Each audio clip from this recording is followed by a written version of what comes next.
فضل حبيبنا شفينا وقرة أعيننا محمد صلى الله عليه وسلم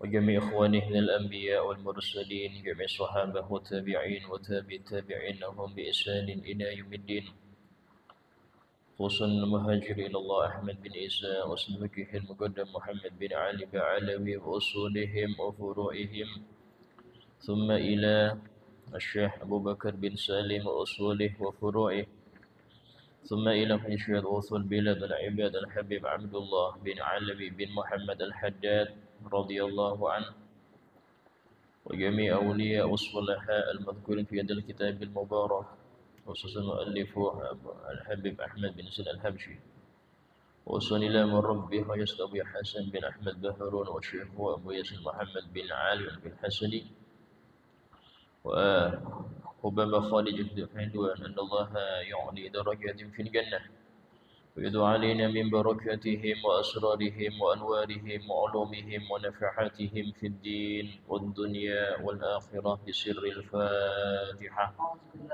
بسم الله الرحمن الرحيم الحمد لله رب العالمين الرحمن الرحيم مالك يوم الدين إياك نعبد وإياك نستعين اهدنا الصراط المستقيم صراط الذين أنعمت عليهم غير المغضوب عليهم ولا الضالين آمين.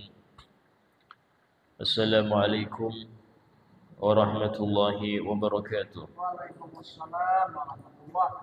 بسم الله الرحمن الرحيم الحمد لله رب العالمين وبه نستعين على أمور الدنيا والدين أشهد أن لا إله إلا الله وحده لا شريك له وأشهد أن سيدنا محمدا عبده ورسوله لا نبي بعده اللهم صل وسلم وبارك وكرم وعظم ومجد على حبيبنا وشفيئنا وقرة أعيننا محمد وعلى آله وصحبه أجمعين سبحانك لا علم لنا إلا ما علمتنا إنك أنت العليم الحكيم رب اشرح لي صدري ويسر لي أمري واحلل عقدة من لساني يفقه قولي بجاه النبي وآله. قال الله تعالى وقل رب زدني علما وقال رسول الله صلى الله عليه وسلم طلب العلم فريضة على كل مسلم. وقال الإمام قد شهد وصل بلاد العباد الحبيب عبد الله بن علي بن محمد الحداد رضي الله عنه الذي شرحه خليفته الحبيب أحمد بن زين الحبشي رحمهما الله رضي الله عنهما ورضي عنا بهما في دار الأمين. وبمر ما يقضي الإله وحلوه كن راضيا ومن التوكل فاقرأي الرضا بالقضاء فرض واجب سواء كان مر أو حلوا والإيمان به من جملة الإيمان وداخل في حدوده ومن لم يرضى بقضاء الله ويصبر على بلائه فليتخذ ربا سواه كما في الحديث المروي عن الله تعالى. Telah berkata Al-Imam Al-Habib Abdullah bin Al-Haddad radhiyallahu an wa bimurri ma yaqdil ilah wa hulwih kun radiya, dan dengan pahitnya apa-apa yang Allah tentukan atau dengan yang manisnya ketentuan Allah jadilah engkau orang yang ridho. Dan ini masuk di dalam salah satu rukun iman yang 6, yaitu al-iman bil qadari khairihi wa syarrihi. Beriman dengan apa yang sudah Allah tentukan, yang baik atau yang buruk. Artinya tidak ada terjadi di alam ini kecuali sudah Allah tentukan. Yang enak, yang gak enak itu dari Allah. Bahkan kalau kita lebih jauh membahas tentang masalah qadha qadar, yang mana memang terlalu mendalami ini gak baik. Sehingga Nabi SAW pernah bersabda, idza dzukirul qadar fa'amsiku. Kalau sudah dibahas takdir maka berhentilah. Kenapa? Karena bikin orang loyo. Loyo ibadah karena sudah takdirnya. Nah, tapi itu memang harus. Iman tentang takdir itu termasuk rukun iman yang 6. Kita beriman dengan 5 saja, tapi takdir enggak beriman, jadi kufur, naudzubillah. Sehingga harus rukun iman yang 6 itu harus dimantapkan. Dengan rukun iman yang 6 inilah seseorang akan menjadi orang beriman yang kamil. Tapi iman saja tidak cukup. Harus ada respon kita dengan iman itu kayak apa. Karena itulah dikatakan oleh Al-Habib Ahmad bin Zain Al-Habsyi mensyarahi ucapan sang guru ini, ar-ridha bil qada fardun wajib. Ridha dengan ketentuan Allah itu sesuatu yang wajib. Baik itu yang pahit atau yang manis. Bahkan beriman dengan hal itu termasuk jumlah keimanan yang 6 dan masuk di dalam batas-batas keimanan. Wa man lam yarda bi qada'illah, barang siapa yang tidak ridha dengan ketentuan Allah, wa yasbir ala bala'ih, dan tidak sabar akan ujian-ujiannya, falyattakhid rabban siwah, maka silahkan cari Tuhan selain Allah. Ya, ini sesuai dalam hadis qudsi yang mana Allah Ta'ala berfirman, man lam yarda bi qada'i wa yasbir ala bala'i falyattakhid rabban siwa'i. Barang siapa yang dia tidak ridho dengan ketentuanku, tidak sabar dengan ujian yang aku berikan, maka silahkan cari Tuhan selain aku. Artinya mau nggak mau harus ridho. Ridho ini lebih tinggi daripada iman. Orang beriman Allah tentukan, cuman kadang-kadang hati masih ada kretek. Kok gini ya Rob? Kenapa bisa seperti ini? Nah, yang seperti ini ucapan nggak baik.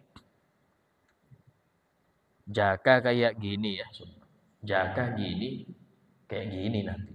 Nah, ini seperti nggak baik. Seandainya ucapan-ucapan seumpama ya, saya kemarin masuk kantor, nah seperti itu nggak baik. Seumpama saya gini, wah untung banget. Tapi rugi saya nggak hadir kemarin. Ucapan-ucapan seperti itu menunjukkan kurang ridho. Disebutkan oleh Al-Habib Abdullah bin Al-Haddad dalam salah satu qasidahnya, salah satu syair yang beliau gubah. Beliau mengatakan, lim walau wa kaifa qawlu bil hamad. Ucapan mengapa ini terjadi?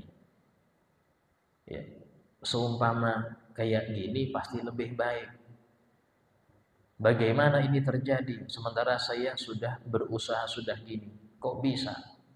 Ini ucapan orang yang dungu dalam urusan takdir. Karena cerdas dia, tapi urusan agama kurang. Jadi orang yang seperti ini biasanya lebih mempercayai usahanya dan kemampuannya.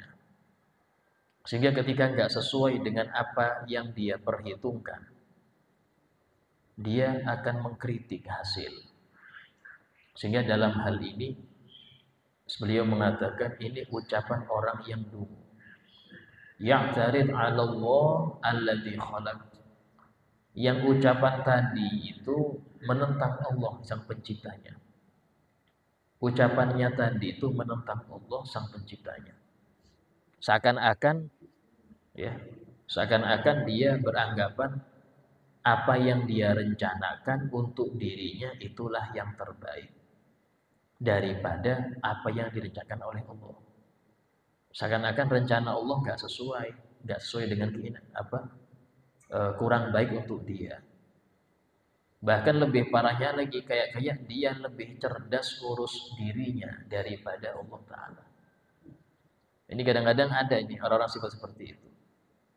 Kayak dia ini lebih paham urusan dirinya daripada sang penciptanya.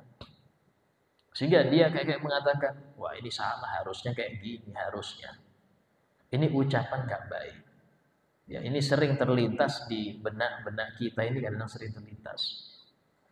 Karena itulah sifat ridho itu muncul dari keimanan akan takdir. Yang baik dan buruk itu dari Allah. Yang baik dan buruk itu dari Allah Ta'ala. Sehingga dalam hal ini disebutkan di antara ucapan beliau juga, fa in tardha bil maqsum ishtamuna amal. Jika engkau ridho dengan pembagian Allah, maka engkau akan hidup dalam keadaan bahagia. Kalau engkau ridho dengan pembagian Allah, maka aku akan hidup tenang, bahagia. Kenapa? Karena tahu yang bagi Allah, tidak mungkin meleset. Dan pembagian itu ada kalanya fulan dibanyaki urusan hisinya, tapi dikurangin urusan sehatnya. Fulan dikurangin urusan ekonominya, tapi anak-anaknya nurut semua. Macam-macam, Pak. Kalau kita membanding-bandingkan, itu nggak ada yang sempurna. Sebab kenapa? Kalau semua dinyamankan semua, la baghaw fil ard, maka orang-orang banyak yang lupa Allah. Kalau semua dibuat sempurna, banyak yang lupa pada Allah. Karena itulah sebutkan apa? Innallaha yabsur rizqa liman yasha wa yaqdir. Allah membentangkan rezeki bagi yang Dia kehendaki, dan Allah juga menyempitkan rezeki yang Dia kehendaki. Dan ini semua adalah bentuk rahmat Allah. Rahmat Allah kepada seperti itu. Sehingga dikatakan di dalam ucapan dalam hadis disebutkan qaddartul maqadir wa dabbartu tadabir wa ahkamtu sun'a, ya.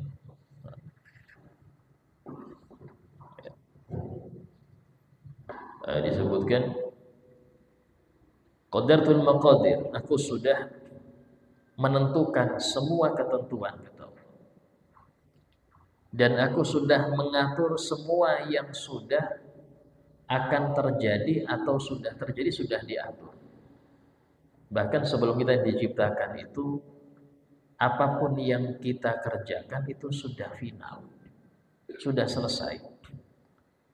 Wa ahkamtu sun'a, dan aku sudah betul-betul menteliti di dalam penciptaan ini. Faman radiya, maka siapapun yang ridho dengan ketentuanku, falahur ridho minni, maka dia dapat ridho dari aku sampai dia bertemu dengan aku nanti di akhirat. Wa man sakhita falahus sakhut, barang siapa yang murka dengan apa yang aku tentukan, enggak terima, maka dia dapat murka dariku sampai ketemu dengan aku. Dari sini makom sahabat radhiyallahu an itu bukan makom sembarangan, Pak. Yang mana itu sudah tertera di dalam Al-Qur'an, wasabiqunal awwalun minal muhajirin wal ansar walladzina tabauhum bi ihsan radhiyallahu anhum wa radu an. Dan orang-orang yang masuk pertama kali ke dalam Islam daripada kaum muhajirin dan ansar, dan orang-orang yang mengikuti mereka dengan kebaikan. Siapa? Orang-orang setelah mereka. Siapa itu mereka? Radhiyallahu anhu. Allah sudah ridho pada mereka. Kenapa Allah ridho? Wa radu an, karena mereka ridho dengan Allah. Ini berat. Orang bisa dapat makom ridho dari Allah kalau dia ridho dengan ketentuan Allah. Ridho ini apa sih? Yaitu merasa puas dengan apa yang Allah tentukan. Ya, merasa puas. Ini kalau pas hidup nyaman, enak. Tapi pas banyak sakit, kena PHK, ya macam-macam. Waduh, ini mau puas kayak apa, Ustaz? Nah, disinilah pentingnya tasawuf dalam kehidupan. Tasawuf itu aslinya ilmu hati. Dan kita dalam menyikapi kehidupan ini harus punya ilmu ini. Kalau nggak punya, Anda akan banyak marah, banyak ngeluh, banyak kesal. Kenapa demikian? Karena tadi dia nggak ada ilmu ini. Walaupun alim fikih, walaupun dia pinter agama, tapi nggak alim masalah ini, sulit untuk hidup nyaman di dunia yang nggak nyaman. Saya bilang dunia nggak nyaman memang betul. Sehingga Jibril itu pernah bilang kepada Nabi Muhammad, ya Rasulullah, aku heran kepada orang mencari sesuatu di dunia ini yang nggak diciptakan di sini. Apa itu Jibril? Kebahagiaan. Dia nyari kebahagiaan di dunia, nggak akan dapat. Karena bukan di sini tempatnya. Kalau kita mikir ya, sampean mau enak, itu pasti kalau nggak sebelumnya susah, atau setelahnya susah. Rata-rata. Kalau sampean pengen enak di dunia ini, kalau nggak sebelumnya susah, atau setelahnya susah. Itulah sampai ada istilah berakit-rakit ke hulu. Cuma harus sakit duluan. Itu pun kalau senangnya dapat, Pak. Ya, kalau nggak dapat sakit terus. Sehingga dalam hal ini menjalani dunia, kalau nggak pakai ilmu Nabi Muhammad nggak bisa. Di antara Nabi Muhammad apa? Ya ilmu ini. Ya anggap yang sering saya katakan itu cuma judul. Tasawuf itu cuma judul ya, tapi isinya sudah ada di Quran, di hadis, sudah ada semua. Ya. Sehingga dalam hal tersebut jangan terpaku dengan merek. Sehingga ilmu ridho ini penting. Disebutkan dalam hal ini, kata beliau menjelaskan hadis ini, anar ridho adamus sukh. Ridho itu yang penting tidak mengkritik apa yang Allah tentukan. Baik itu dengan ucapan atau dengan hati. Ucapan Anda nggak ngeluh. Apa yang ditentukan nggak ngeluh. Baik itu kepada orang terdekat, apalagi ke status. Tidak. Kalau mau ngeluh, ngeluh kepada Allah. Tapi bahasanya yang baik. Kita lihat Nabi Ayub, bagaimana ujian yang Allah berikan Nabi Ayub itu. Apa yang beliau ucapkan? Rabbi inni massaniyadh-dhur wa anta arhamur rahimin. Ya Allah, aku sekarang lagi tertimpa gak enak, dan engkaulah yang paling rahmat, paling rohim. Enak, nggak ngeluh ya Rob, kayak apa, nggak bilang gitu Nabi Yunus. Karena Nabi Ayub ini, kenapa? Ngerti. Beliau ngerti bahwasanya Allah itu sudah tahu keadaan saya. Jadi bahasa doa itu penting ya. Kadang-kadang ada bahasa itu terlalu nuntut pengen perubahan signifikan. Ini nggak baik. Karena itulah kita dianjurkan kalau berdoa itu meniru doa-doa yang ada di Quran, yang ada di hadis. Karena ini yang Allah contohkan dalam berdoa. Dan doa tidak berlawanan dengan ridho. Ustadz, saya ini ridho, tapi bolehkah saya berdoa Ustadz untuk diangkat musibah saya ini? Ya, silahkan. Ridho bukan berarti Anda nggak berdoa. Karena doa itu syariat. Anda disuruh doa oleh Allah Ta'ala. Apa? Ud'uuni astajib lakum. Berdoalah kalian kepadaku, niscaya aku akan ijabahi kalian. Bahkan dalam ayat lain Allah Ta'ala berfirman, ujibu da'watan da'i idza da'an. Aku akan mengijabahi doanya orang yang berdoa jika dia berdoa kepadaku. Di sini bukan berarti orang berdoa gak ridho, beda. Kenapa? Ridho urusan hakikat. Tapi urusan syariat kita suruh doa. Dari sinilah doalah sebanyak mungkin. Tapi pasang ridho di hati. Artinya Ketika doa itu tidak dikabulkan secara cepat, karena memang sifatnya manusia itu tergesa-gesa. Allah berfirman, khuliqal insanu min ajal. Manusia itu diciptakan sering tergesa, pengen sekarang. Padahal sudah Allah atur, belum waktunya. Tapi kita pengen cepat. Sehingga dalam hal ini, di antara bentuk suudzon seorang hamba, ketika dia berdoa, terus lama tidak terkabulkan, dia nganggap Allah nggak mendengar doanya. Padahal Allah maha mendengar. Wajib Allah itu maha mendengar. Bukan berarti Allah tidak mengijabahi.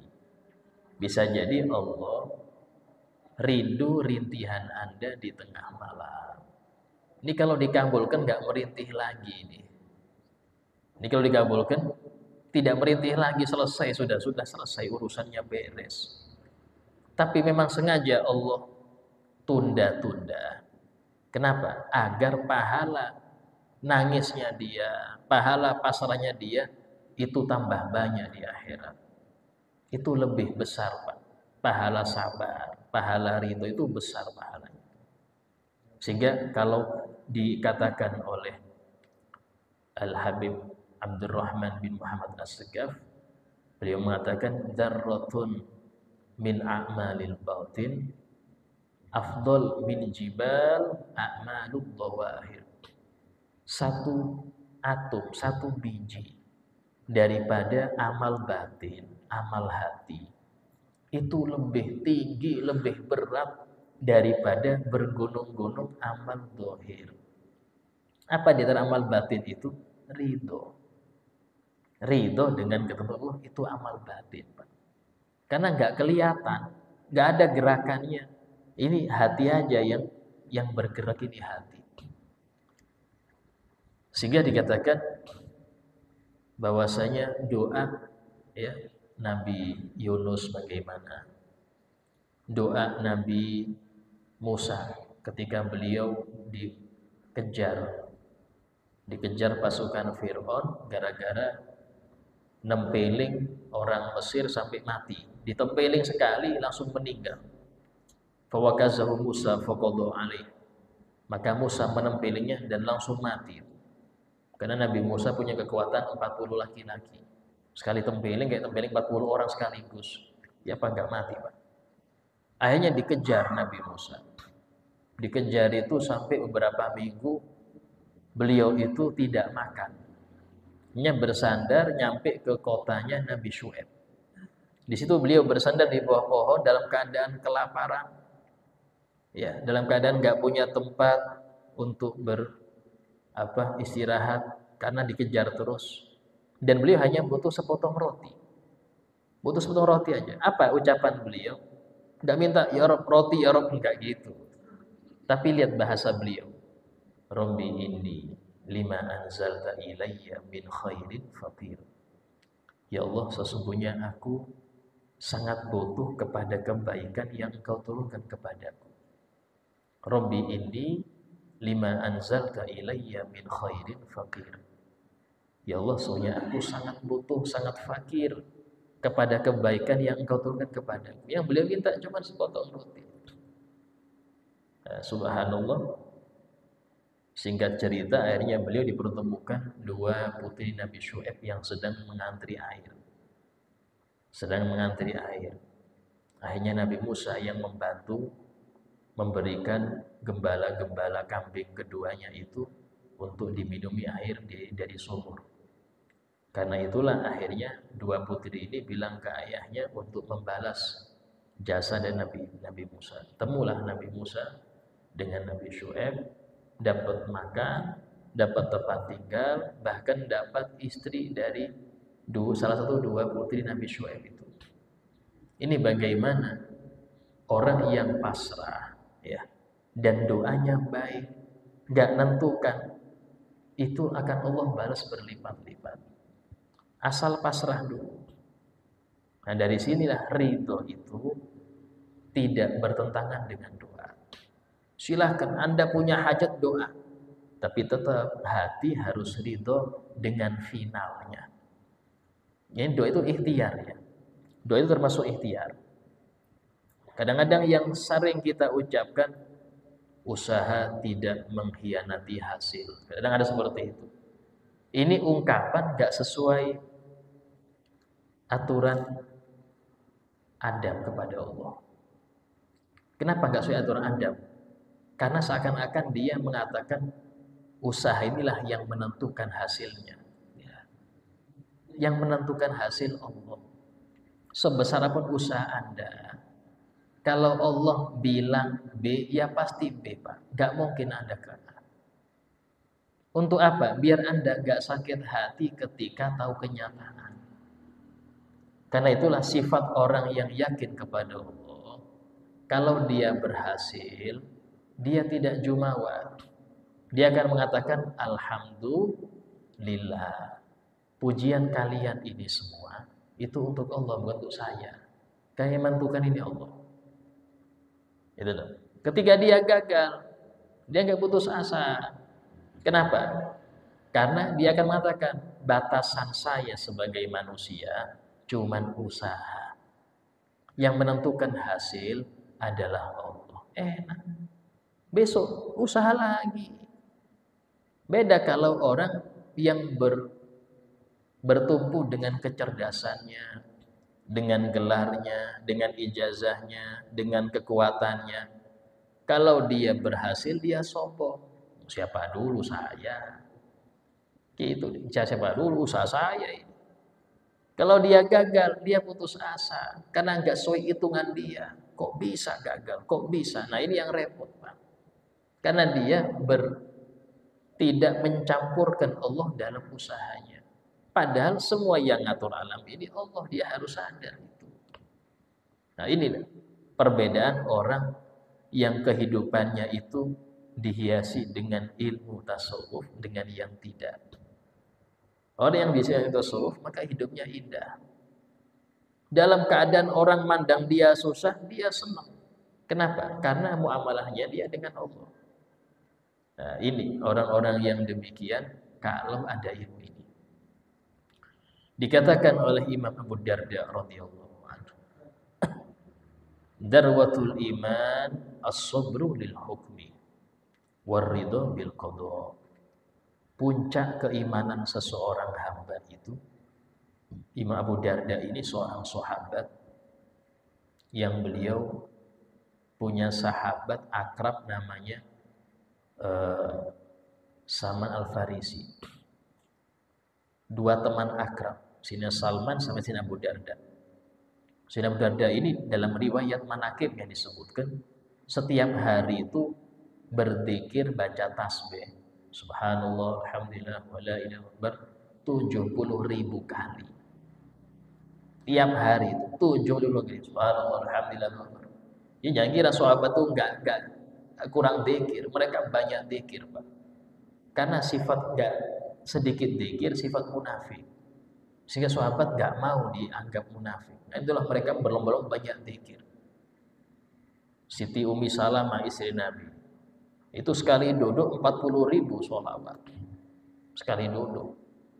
Sehingga jangan dikira orang-orang salaf itu enggak banyak zikir, mereka ahli zikir. Ini Sayyidina Abu Darda ini akrab betul dengan Sayyidina Salman Al-Farisi.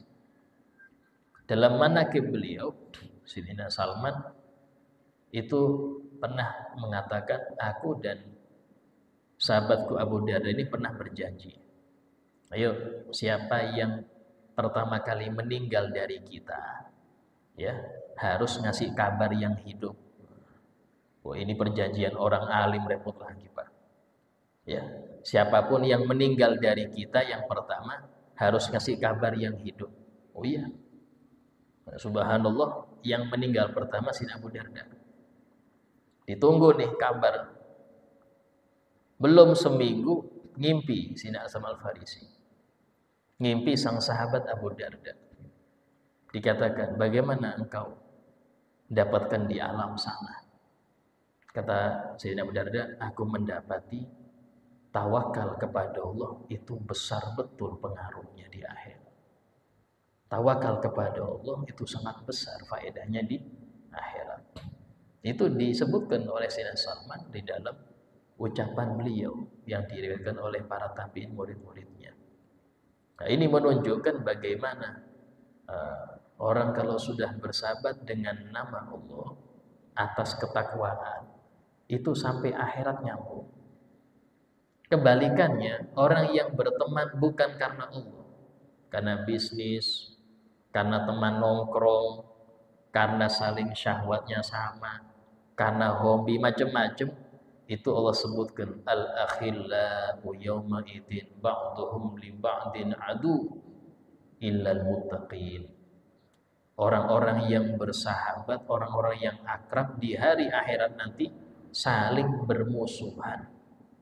Saling bermusuhan itu sudah keputusan dari Allah. Yang akrab di dunia nanti akan bermusuhan di akhirat. Kenapa? Pertama, karena nggak mengadakan amar ma'ruf nahi mungkar. Temennya nggak sholat, didiemin aja. Temannya gibah, diem aja, malah ikut dengar dia. Macam-macam. Yang seperti ini, ya, pertemanan yang dasarnya bukan karena Allah pasti bermusuhan. Illal muttaqin, kecuali orang-orang bertakwa yang pertemanannya karena takwa. Kalau bukan karena takwa nggak mau berteman dia. Siapa di antaranya? Ahlul majalis. Orang-orang yang diakrabkan dengan majelis. Dari mana-mana nggak kenal, tahu-tahu satu majelis, oh ini berarti satu circle. Kenapa? Saling bersahabat karena Allah Ta'ala. Dan ini nanti masuk dalam 7 golongan yang dapat naungan di padang mahsyar. Apa itu? Rajulani tahabba fillah. 2 orang yang saling cinta karena Allah. Nah, ini yang apa cinta karena Allah?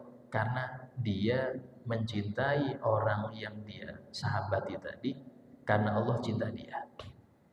Kalau dia dibenci oleh Allah karena maksiat, dia tinggalkan. Setelah dia nasihati, ayo tinggalkan itu maksiat atau aku tinggalkan engkau. Pilih. Itu sahabat yang benar. Tapi kalau menemani terus dalam maksiat dan ketaatan, ini yang repot, Pak. Yang seperti ini nanti jadi bermusuhan di akhirat. Dan ini paling banyak zaman sekarang. Nah, kemudian dikatakan puncak keimanan apa? As-sabru lil hukmi, sabar atas apa yang Allah tentukan. As-sabr lil hukmi. Waridho bil qada, dan ridho dengan ketentuan Allah. Ini puncak keimanan. Melebihi sholat Anda yang ratusan rakaat, puasa Anda yang berhari-hari, melebihi. Kenapa? Karena yang akan dihadapi, yang akan menghadap Allah itu hati yang selamat itu. Ibadah banyak, tapi hati masih jengkel pada orang, masih gini. Itu manfaat ibadahnya kurang. Kenapa? Karena semua ibadah tujuannya satu.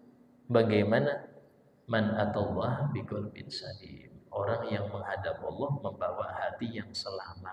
Hati yang selamat ini intinya. Karena itulah puasa itu dalam ibadah paling besar di puasa apa? Sabarnya. Menahan dia dari syahwat itu puasa. Bukan ibadah nggak makan nggak minum saja, tidak. Sehingga dalam hal ini penting untuk kita ketahui intisari ibadah itu di situ. Tapi, nah ini ada tapinya ya. Jangan gara-gara hanya mencari masalah yang bersifat batin, Anda meninggalkan yang dohir. Ini yang sebagian terjadi masyarakat. Wis nggak usah sholat, yang penting ingat Allah. Nah ini yang salah. Wis nggak usah puasa, yang penting ridho. Nah ini repot juga. Karena syariat dan hakikat harus berjalan berdua. Nggak boleh ditinggalkan salah satunya, nggak bisa. Wa qala Syekh Abdul Qadir Al-Jailani radhiyallahu anhu. Berkata Syekh Abdul Qadir Al-Jailani, la tashku ila ahadin ma nazla bika kainan makan. Beliau memberi nasihat untuk kita, jangan kamu mengadukan kepada siapapun, kepada manusia siapapun, apa yang menimpa engkau, bagaimanapun itu keadaannya. Jangan mengadukan musibah yang engkau terima kepada siapapun. Kenapa? Karena Allahus Somad, hanya Allah tempat bergantung. Itu harus Anda patenkan di hati. Ketika Anda mengadukan musibah Anda ke orang lain, seakan-akan Anda melaporkan Allah kepada hambanya. Wahai temanku, ini loh Allah ngasih aku ujian ini. Allah lebih tahu engkau ini waktunya diuji, karena bisa jadi merontokkan dosanya atau mengangkat derajatmu. Tapi engkau lapor ke orang lain, jangan. Lihat akhlaknya Nabi Yakub ketika beliau itu ya putra tersayangnya Nabi Yusuf hilang, dicelakai saudaranya. Ngerti Nabi Yakub ini. Ditambah lagi anak-anaknya yang mencelakai itu berbohong lagi, dibilang dimakan serigala. Ditambah lagi beliau saking seringnya nangis sampai gak bisa melihat. Apa yang beliau ucapkan? Innama ashku bathi wa huzni ilallah. Aku hanya mengadukan kegelisahanku hanya pada Allah. Gak mau ke yang lain. Kenapa? Karena yang lebih ngerti keadaan Anda adalah Allah. Kenapa Anda mengeluhkan kepada orang yang dia gak bisa ngasih solusi? Gak bisa ngasih solusi, Pak. Musibah itu dari Allah, solusi itu cuma dari Allah, gak ada yang lain.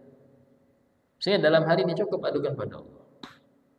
Karena itulah ketika putra-putranya itu minta maaf setelah terbuka kedoknya, mereka mengatakan, ya abana astaghfir lana dzunubana inna kunna khati'in.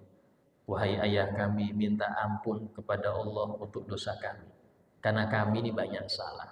Apa kata Nabi Yakub? Saufa astaghfir lakum rabbi. Nanti aku akan istighfar untuk kalian kepada Allah. Dibilang nanti, bukan sekarang. Kenapa? Karena beliau nunggu tengah malam, Pak.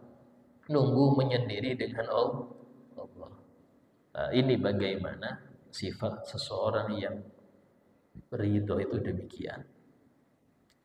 Kemudian fala tattahimanna Rabb azza wa jalla fima fa'ala bik. Jangan kamu mencurigai Allah kepada apapun yang Allah tentukan untuk engkau. Nah, ini kadang-kadang kita menilai Allah kayaknya murka nih pada saya nih. Buktinya saya seret. Buktinya saya kok dikucilkan masyarakat, berarti Allah membenci saya. Nah, itu berarti Anda suudzon pada Allah, gak boleh. Ini sudah ditegur oleh Allah dalam surah Al-Fajr. Fa'ammal insanu idza mabtalahu rabbuhu fa'akramahu wa na'amahu fayaqulu rabbi akraman. Adapun manusia itu, jika dia diuji oleh Allah, diberi nikmat, dimuliakan, ya, digampangkan urusannya, rezekinya lancar, dia akan mengatakan Rabbi akraman. Oh, berarti Allah memuliakan saya. Tuh buktinya saya lancar terus. Wa amma idza mabtalahu faqadara 'alaihi rizqah. Adapun jika dia diuji lagi dan ujian yang lain, apa? Faqadara 'alaihi rizqah. Dipersempit rezekinya. Dipersulit hidupnya. Dia mengatakan Rabbi ahana. Ini berarti Allah sudah menghinakan saya. Apa jawaban Allah? Kalah, enggak seperti itu. Lancarnya atau sulitnya rezeki bukan menunjukkan kedudukan seorang hamba di sisi Allah, enggak ada. Enggak ada hubungannya itu, Pak. Kalau memang makmurnya seseorang menunjukkan mulianya di sisi Allah, yang paling pantas makmur Nabi Muhammad. Yang paling pantas makmur Nabi Muhammad. Tapi lihat Nabi, yang mana beliau itu mengatakan, aku lebih pilih lapar sehari, kenyang sehari. Bahkan 2 bulan sebelum Nabi wafat, Siti Aisyah setelah Nabi meninggal, beliau bercerita, 2 bulan sebelum Nabi wafat, tidak ada yang dimasak di dapur Nabi. Sahabat kaget. Sehingga tanya, terus apa yang dimakan oleh kalian, wahai para istri Nabi? Kata beliau, al-aswadan, kurma dan air saja. 2 bulan sebelum Nabi wafat cuman itu yang dimakan, Pak. Kalau kita mikir, loh mengapa para sahabat ini kok tidak ngasih gandum kah apa? Nggak urusan gandum, urusan nyawa aja mereka berikan, apalagi urusan gandum, Pak. Tapi kenapa Nabi nggak mau keluh kesah kepada sahabat? Nabi itu nggak mau ngomong, ayo saya lagi nggak ada nih. Nah, nggak ada Nabi. Diam Nabi. Kenapa? Nggak mau menampakkan lagi butuh kepada makhluk, nggak mau. Sampai sahabat itu nggak ngerti Nabi itu lagi kekurangan. Di perang Khandaq, ya Nabi itu sampai 3 batu diikat di perut Nabi. Kenapa? Biar sahabat lihatnya, oh Nabi kenyang aja nih, perutnya istilahnya nggak kempes. Dan bukan perutnya kempes, batunya 3. Untuk apa? Nggak mau ngeluh kepada orang. Ini Nabi kita paling utama dalam mengamalkan Quran. Yang mana Allah Ta'ala berfirman, yahsabuhumul jahilu aghniya minat ta'affuf. Orang-orang yang tidak ngerti mengira mereka orang-orang yang menjaga harga dirinya itu orang-orang kaya. Saking nggak maunya minta, nggak mau menampakkan dia ini susah, nggak mau. Orang-orang anggap kaya sudah, buktinya nggak pernah ngeluh.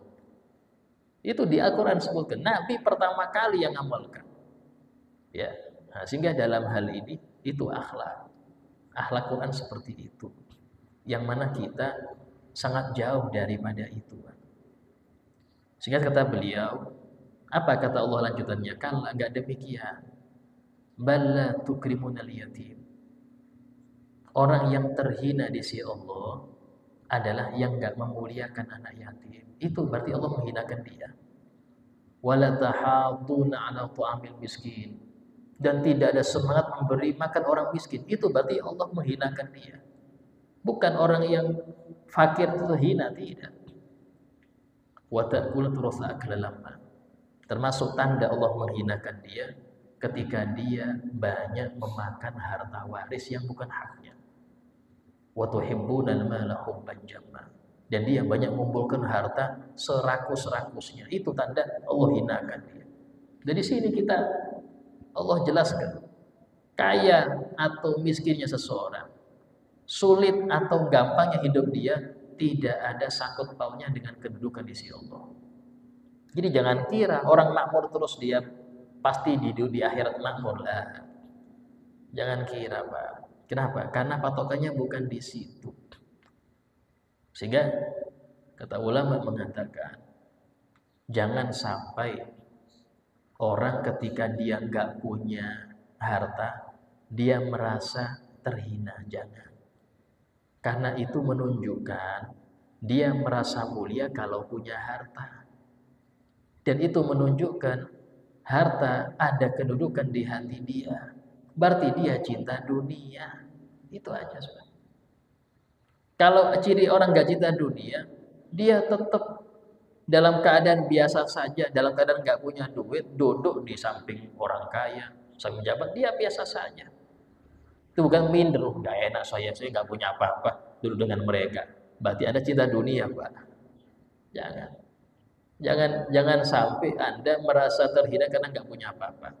Sebab kenapa? Karena khawatir ketika punya Anda merasa mulia.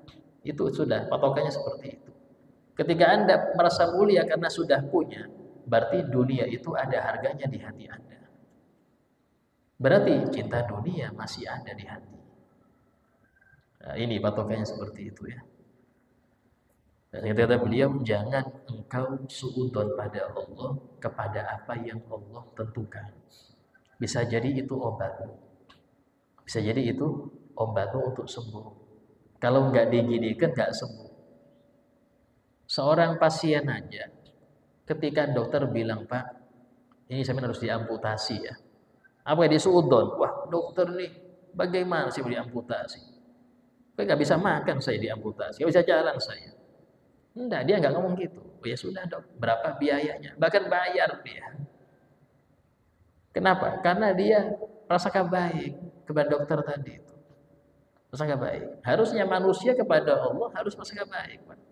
Nggak boleh dia suudzon, karena Allah yang lebih tahu masalah dia dan penyelesaiannya seperti itu. Itu harus tahu. Nah, ini diantara, bahkan kata beliau, bal adhiri syukro, bahkan tampakkan syukur. Oh, ini repot ini. Alhamdulillah, kena PHK. Alhamdulillah, oh, itu repot ini. Ya, kalau syukur ini di makom pas kita susah ini repot. Tapi kata beliau, tapi tampakkan syukur ya. Kenapa? Karena bentuk husnudzon kepada Allah. Bisa jadi itu awal kebahagiaan kita yang kita tidak tahu.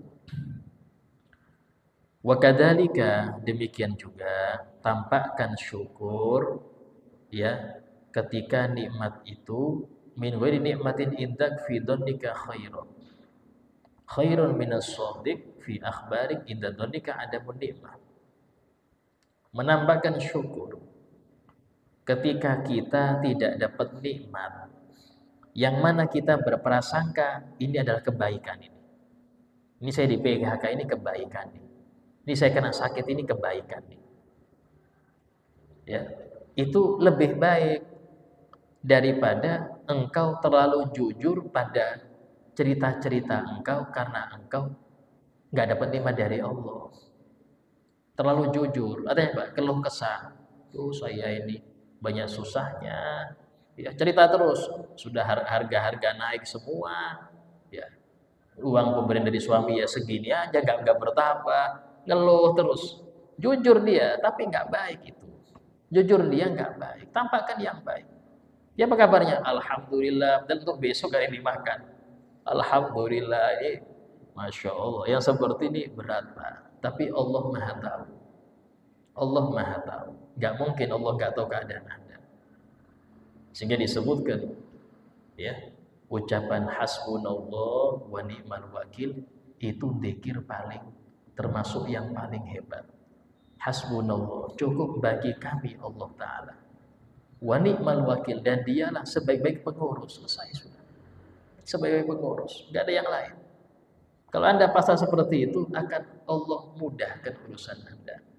Asal Anda pasrah pada Allah dengan 100%. Ada yang pasrah dengan suaminya, pasrah dengan gajinya, pasrah dengan sawitnya. Ini salah. Pasrah kepada zat yang tidak mungkin mati, tidak mungkin lemah, Al-Qadirul Qawi, yang maha kuasa, yang maha kuat. Itu sedikit dari pembahasan tentang ridho, dan semoga Allah Ta'ala menjadikan kita orang-orang yang senantiasa ridho akan ketentuannya. Amin ya rabbal alamin. Sebagai paripurna majelis, mungkin ada yang mau bertanya, silakan tanyakan. Waalaikumsalam. Langsung 3.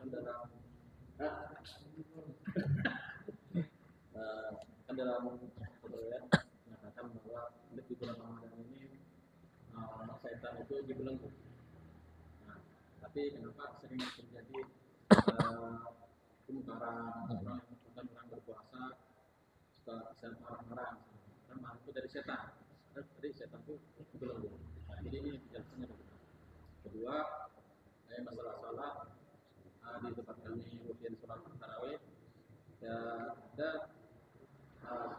dia itu imam kan tarawih kadang sekalian sholat witir, tapi habis itu bubar dia sholat lagi. Ya Pak, apa boleh habis sholat tarawih witir sudah witir itu ada sholat lagi? Ya langsung sholat sunat lagi dia. Yang ketiga, yang kasus awal Ramadan itu kan kita kan bingung ya kan, pemerintah masih sidang. Kita kadang seperti kemarin orang tarawehan itu nunggu dulu. Bahkan setelah ada putusan sidang bahwa puasa tarawih 8:30 nunggu kan. Nah, kalau kami kemarin itu langsung aja tancap gas. Jadi habis isya tidak usah nunggu langsung tarawih aja. Jadi apakah ini boleh atau pahala? Kalau diputuskan puasa ya alhamdulillah, berarti kan misalnya kalau kita diputuskan puasa ditunda, gimana salat tarawih kami? kasusnya bisa juga terjadi nanti malam 30. Nah, jadi kadang-kadang jamaah ini balik orang Kalimantan kan nunggu loh. Iya. Putusan lebaran atau tidak. Dan nunggu dari dan tarawih gitu kan. Jadi bagaimana kalau dia tetap tarawih? Karena putusannya itu lebaran atau tidak, gimana tarawihnya? Lebaran. Iya. Ya. Oh iya. Terima kasih. Ini langsung digorong nih. Sampai Kemarin sudah pertanyakan, jadi bersempat sekarang di jam. Iya. Sampai yang pertama tadi lupa juga apa pertanyaannya. Oh iya. Dalam hadis memang setan ini diikat. Tapi penyebab maksiat bukan cuma setan. Ya, bosnya iblis itu nggak ada hadis diikat. Iblis itu nggak ada hadis iblis diikat Ramadan, tidak. Bahkan di perang Badar 17 Ramadan waktu zaman Nabi SAW, iblis hadir. Dia hadir di perang Badar. Iblis ini hadir. Tanda iblis nggak diikat, bosnya nggak diikat. Itu pertama. Yang kedua, nafsu tetap ada. Jadi penyebab orang maksiat itu selain setan adalah nafsu. Karena itulah setan itu yaitu menggoda kita untuk berbuat maksiat. Kalau sudah kena dia, ya nanti goda lagi, dia istighfar, astagfirullah, salah. Nanti besok goda lagi, kalau kegoda lagi, astagfirullah lagi, sampai dia merasa nikmat. Kalau sudah dia nikmat maksiat, setan lepas tangan. Kenapa? Itu sudah tugasnya nafsu. Kalau sudah nikmat dalam maksiat, itu gak bisa lepas lagi, sulit. Kecuali dia mujahadah nafsu. Gak jauh-jauh.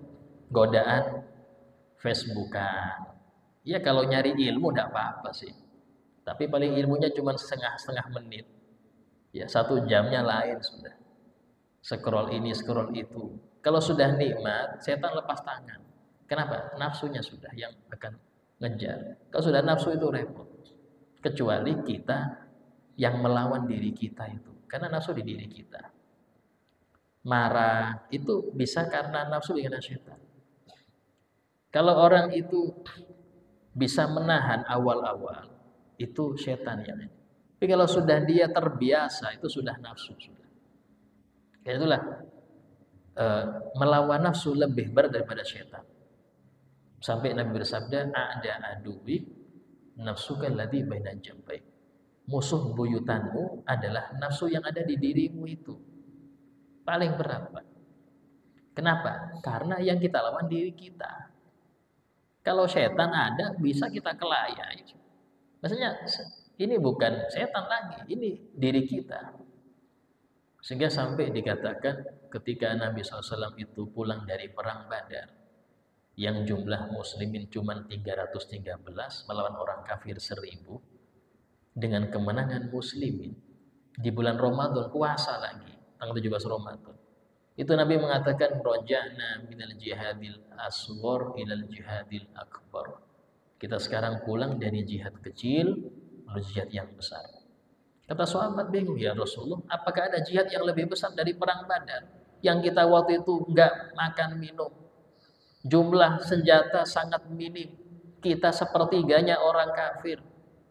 Kata beliau, iya, apa? Jihadun nafsi, melawan nafsu. Paling berat melawan nafsu. Orang alim pun kalau dia nggak belajar ilmu ini, nggak bisa ngelawan nafsunya. Berapa banyak yang punya ambisi, nggak mau tersaingi, itu sifatnya nafsu itu. Nggak mau tersaingi, punya ambisi, pengen dihormati, nggak boleh ada saingan, itu nafsu semua. Dan itu harus kita kalahkan, karena itu nafsu kita. Berat, Pak. Berat. Nah, terus yang kedua, orang yang habis sholat witir tidak apa-apa mengerjakan sholat lain. Memang dalam hadis Nabi bersabda, ij'alu akhirus sholatikum billaili witra. Jadikanlah penutup sholat kalian di malam hari adalah sholat witir. Tapi ini tidak menunjukkan bahwasanya tidak dianjurkan tahajud setelah itu, tidak. Silahkan, mau tahajud, mau ini silahkan. Bahkan Nabi SAW di antara pesannya kepada Sina Abu Hurairah, Itu 3. Pertama, sholat duha tiap hari walaupun 2 rakaat. Kedua, puasa 3 hari setiap bulan, yaitu ayyamul bid, hari-hari putih. Yang ketiga, wa an utir qabla anam, disuruh witir sebelum tidur. Apakah Sayyidina Abu Hurairah enggak pernah tahajud?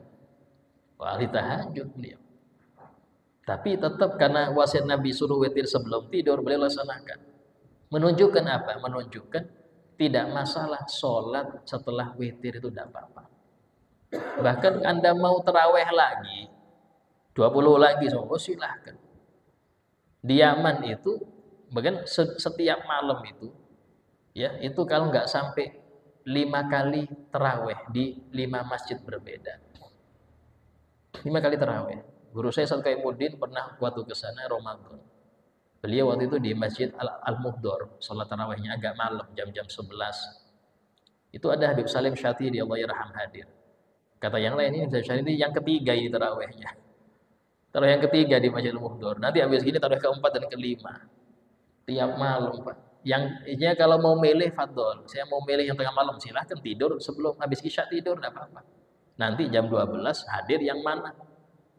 Nah, sehingga dalam hal ini tidak ada masalah. Bahkan di masa tabi'in, masa Imam Malik bin Anas, itu di Madinah sendiri tarawihnya 36.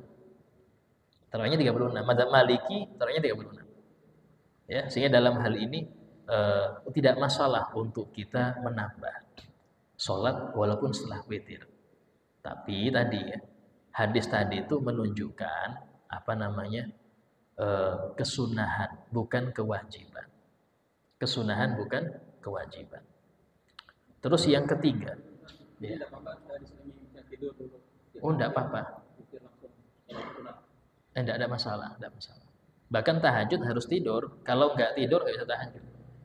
Karena itulah kata Ibnu Haddad mengatakan begadang di Ramadan itu sesuatu yang tidak ada di salaf. Begadang kecuali 10 terakhir karena ngejar. Mengapa? Karena sebagian masyarakat kita kalau sudah begadang habis subuh tidur, itu malah berkurang pahalanya drastis. Sehingga ada seorang ulama mengatakan, aku lebih senang semalam suntuk tidur, tapi habis subuh aku nggak tidur sampai terbit matahari, daripada aku sama suntuk ibadah habis subuh tidur. Kenapa? Pahala habis subuh lebih besar daripada semalam suntuk. Iya, ya karena kebanyakan orang di situ habis subuh, nah waktu tidur nih. Padahal ibadah itu yang besar di situ. Bahkan kata Habib Ibrahim bin Agil, beliau mengatakan bahwasanya pemberian Allah yang besar itu di waktu siang Ramadan. Kenapa? Ini waktu lapar dan hausnya di situ. Dan Anda pakai ibadah, Masya Allah. Jadi kalau ibadah sambil samping kopi, roti samping, yo enak aja ngaji puasa. Itu loh. Ini bagaimana kata beliau, Masya Allah. Karena kita jadikan siang jadi malam, malam jadi siang. Padahal ibadah di siang hari besar. Karena tantangannya lebih besar. Seperti itu. Terus yang ketiga, masalah apa tadi itu? Penentuan. Oh iya. Iya. Jadi sholat tarawih kalau memang tidak bertepatan dengan malam Ramadan, itu sah menjadi sholat mutlak. Menjadi sholat mutlak, ya. Sholat yang tidak sesuai kriteria, kan tarawih kan harus Ramadan ini. Kita tarawih dulu saat walaupun belum tahu besok Ramadan apa enggak seumpama. Nah, tahu-tahu besoknya belum, masih 30 Sya'ban. Yaitu jadi sholatnya jadi sholat mutlak. Tapi tadi ya, ini hanya di waktu yang kemungkinan ada kemungkinan tarawih, ada kemungkinan enggak. Sama dengan contoh di malam Id. Seumpama ini besok ini Idul Fitri apa tanggal 30 nih. Kalau Idul Fitri tarawih enggak ada lagi. Kalau 30 ada tarawih. Sementara keputusan jam 11 malam seumpama. keputusan jam 11 malam. Ini kayak apa hilalnya? Maka kayak apa hukumnya? Ya, boleh Anda terawih boleh. Seumpama besok Idul Fitri ya sudah jadi sunnah mutlak. Termasuk ibadah besar di malam Idul Fitri karena menghidupkan malam itu dengan ibadah itu ada hadis khususnya. Ya. Nah, daripada sudah libur nggak usah darusan dulu khawatir besok Id nggak usah darusan. Jangan tetap. Ya, nah itu diantaranya seperti itu. Waalaikumsalam. Iya. Kita terawih, sedangkan kita ini kebanyakan istilahnya itu banyak meninggalkan sholat pada waktu umur 15, 16, 17 kita harus mengkodok. Nah, pada bulan puasa ini misalkan di sini terawih 23, terawihnya 20, witirnya 3. Lalu saya niat istilahnya 10 ini untuk mengkodok subuh, tapi itu terawih, tapi niatnya kodok Subuh. ya 10 ikut 10 lah gitu. Yeah. 10-nya terawih gitu, ya kan? Itu bagaimana? Apakah boleh atau minta penjelasan? Yeah. Gitu? Iya. Kalau digabung nggak sah. Niat isya, niat subuh dan terawih nggak boleh. Tapi kalau Anda niat subuh saja sah, bahkan lebih baik. Lebih baik. Bahkan saya anjurkan memang orang-orang yang punya hutang pasti ya, dipastikan saat saya banyak hutang subuh, dipastikan. Maka waktu terawih kalau Anda memang malas qodho, kan terawih kan rame nih, niat qodho saja. Tapi jangan kunut Pak, ketahuan nanti kan kunut. Ketahuan kunut ini berarti qodho subuh nih. Tidak usah kunut, tidak apa-apa. Kunut pun tanpa angkat tangan nggak masalah. Kunut tanpa angkat tangan pun tidak masalah ya. Tetap kunut tidak apa-apa. Tapi kalau ya takut ketahuan nggak usah angkat tangan gitu aja. Itu lebih utama daripada Anda sibuk terawih, utangnya masih banyak. Kenapa? Karena Anda tidak akan disiksa karena nggak terawih. Nggak ada ceritanya orang masuk neraka karena nggak terawih, nggak ada ceritanya. Tapi karena nggak subuh, dipastikan masuk neraka kalau nggak Allah ampuni. Nah itu. Saya dalam hal ini momen Ramadan, ya kalau memang Anda punya banyak kodok segera. Karena hadisnya jelas ya. Dalam hadis Nabi bersabda, "Man nasiyas shalah falyusolliha idza dzakaraha." Barang siapa yang lupa enggak sholat, wajib dia mengerjakannya kalau ingat. Ya. Ini yang lupa, yang sengaja, apalagi sengaja Pak, yang lupa aja suruh kodok, apalagi yang sengaja, ya. Apa yang tidur, apalagi yang tidur, ya sama. Bedanya kalau sengaja berdosa, kalau tidur tidak dosa, tapi tetap wajib qodho. Ya. Nah, dan memang mengqodho itu lebih berat sih, padahal sholatnya sama. Kenapa? Karena nggak ada nikmatnya nafsu di situ. Nafsu nggak merasa nikmat ketika mengqodho. Kalau Anda sholat tarawih, ada kebanggaan, alhamdulillah. Di hati Anda bisa terawih tiap malam. Nah, kalau Anda nggak terawih sebulan full, tapi Anda bikin qodho, hati itu nggak bangga. Nafsu Anda nggak bangga. Waduh, ini saya dibilang orang nggak pernah terawih, ya apa nih? Ya ini karena amal sunnah itu ada kenikmatan tersendiri untuk nafsu. Contoh sedekah sama bayar utang. Orang sedekah, alhamdulillah ahli sodako. Gak ada ahli bayar utang, gak ada. Kalau bayar utang wajib. Sedekah sunnah. Nah di situ harus kita ketahui. Amalan sunnah itu lebih lezat di nafsu. Wajib enggak, gak ada yang dibanggakan wajib itu. Itulah berat. Padahal di akhirat resikonya besar kalau meninggalkan yang wajib. Ya. Nah seperti itu. Sama dengan orang dia belum isya. masuk masjid sudah taraweh.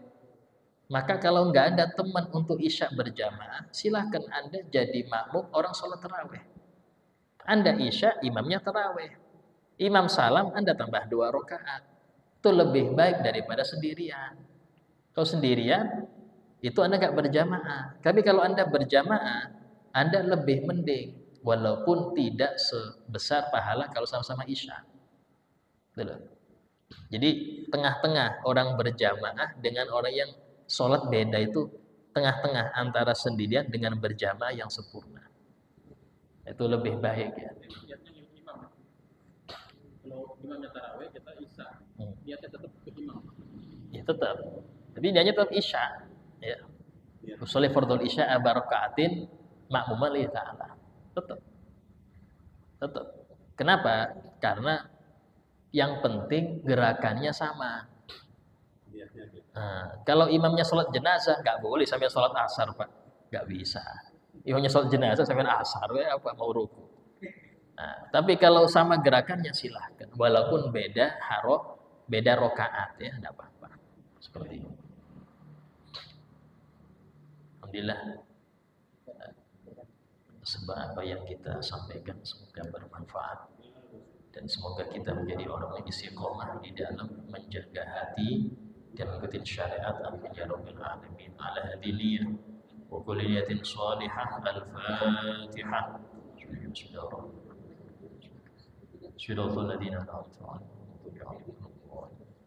Bismillahirrahmanirrahim. Alhamdulillah rabbil alamin. Allahumma shalli wa sallim ala sayyidina Muhammad wa ala alihi wa sahbihi ajma'in. Rabbana anfa'na bima 'allamtana wa 'allimna alladhi yanfa'una. ربي فقهنا وفقه أهلنا وقرباتنا في ديننا ربي وفقنا وفقهم لما ترتضي قولا وفعلا كرما وارزق الكل حلالا دائما وأخلا يا علماء نهضى بالخير وفكل شر ربنا واصلح لنا كل شؤون وقر بالرضا منك العيون وقض عنا ربنا كل الديون قبل أن تأتينا رسل المنون ربنا آتنا في الدنيا حسنة وفي الآخرة حسنة وقنا عذاب النار وصلى الله على سيدنا محمد وعلى آله وصحبه وسلم والحمد لله رب العالمين. السلام عليكم ورحمة الله وبركاته.